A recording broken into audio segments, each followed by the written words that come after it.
Pour ne rien manquer, abonnez-vous maintenant. Disparition, oui, police et orthographe.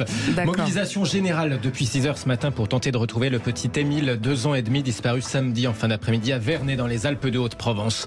Faut-il mieux sélectionner les policiers? Très certainement. Des policiers offensés par les propos de leur ministre. Des enfants de 18-20 ans qui n'ont pas fait de grandes études, selon Gérald Darmanin au Sénat. Et puis le ministre de l'Éducation s'attaque lui à l'orthographe dans les copies du bac. Une très bonne copie sur le fond ne pourra plus dépasser une certaine note si elle est cousue de fautes d'orthographe. Les vraies voix Sud Radio.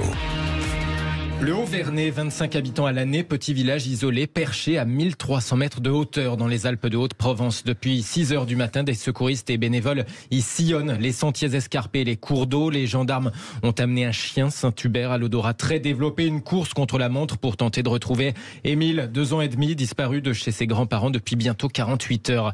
Très touché par cette situation, le maire du Vernay, François Balic, nous raconte cette mobilisation exceptionnelle. Énorme. Que ce soit au niveau du village, bon, ça va de soi, mais les villages voisins, et pratiquement l'ensemble du département, même au-delà, des gens qui se proposent pour participer aux recherches. Hier, ils étaient une centaine et aujourd'hui, ils sont pratiquement 200 et ils sont encadrés par la gendarmerie et par les sapeurs-pompiers. Et ils font un travail formidable. Comme bénévoles, ils sont tous touchés. On est touchés par cette situation. Ce petit Émile, quoi. Bon, je suis grand-père. Les gens comprendront que les grands-parents aussi, l'angoisse que ça représente pour les grands-parents d'Émile, on est dans l'angoisse et l'incompréhension. François Balic, le maire du Vernay dans les Alpes de Haute-Provence avec Jean-Jacques Bourdin sur Sud Radio.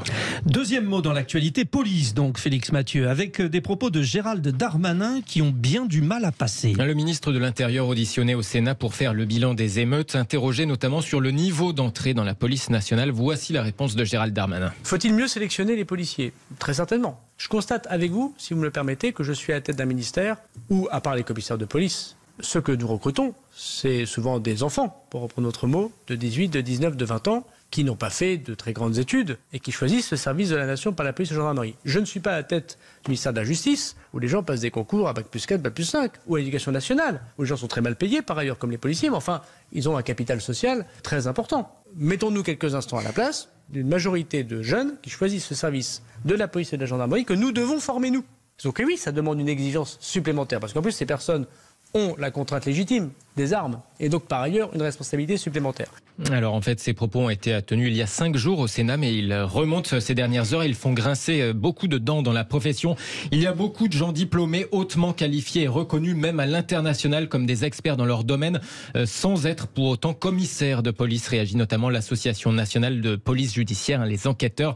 Un sénateur LR, rapporteur d'un rapport sur le sujet, avait notamment pointé la politique de recrutement rapide et massive mise en place ces 10 dernières années pour compenser, pour remplacer les 10 000 postes de policiers qui avaient été supprimés à l'époque durant le quinquennat de Nicolas Sarkozy. Votre proposition là-dessus, Philippe Bugère, oui. On fait quoi? On fait profil bas ou on appelle un chat un chat? Non, il a raison, Gérald Darmanin, il parle vrai en l'occurrence. Ça ne m'interdit pas de soutenir la police, mais nous avons reçu récemment un gardien de la paix très intéressant dans un débat et qui a confirmé qu'en gros, on les admettait à partir de 7 sur 20.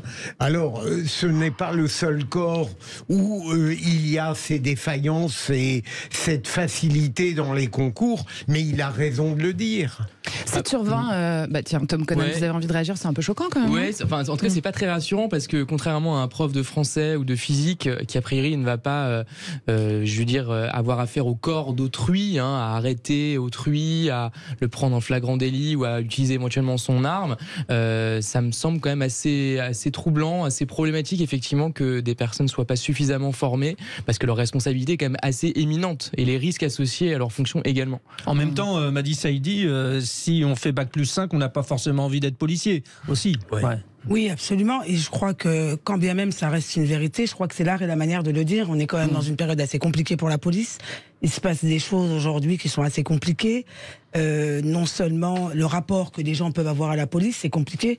Et je trouve qu'il a sans doute raison de dire que, en tout cas, la plupart des agents sont pas hyper diplômés.